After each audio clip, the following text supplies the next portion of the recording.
Now you have the if statement down, your boss sees you as the go-to person for Excel.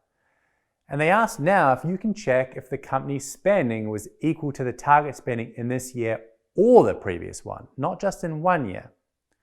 And with the if statement earlier, we checked only one condition, being if A2 equaled B2. But now I've been asked to check two conditions. And Excel has a function for me. It's called the if or function, using two or more conditions. It's constructed as equals if, open parentheses, or open parentheses, condition 1, comma, condition 2, comma, condition n, close parentheses. Then comma, value of true, comma, value of false.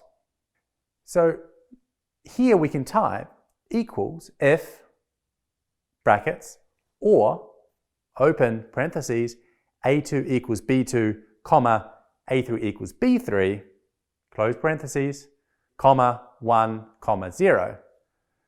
And we're looking at both the conditions of A2 equals B2 and A3 equals B3.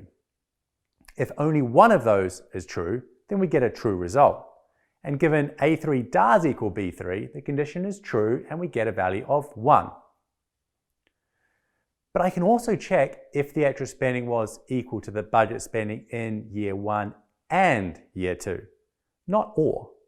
It's exactly the same function as with if or, except we replace here or with and. So we can type equals if, open parentheses, and, open parentheses, A2 equals B2, comma, A3 equals B3, close parentheses, comma 1, comma 0, close parentheses. And A2 equals B2, A3 equals B3 is false because A2 doesn't equal B2, so the if statement equals 0. So now you know how to test multiple conditions. As you'll see in this course, this will become second nature to you as we will require this sort of calculation all of the time.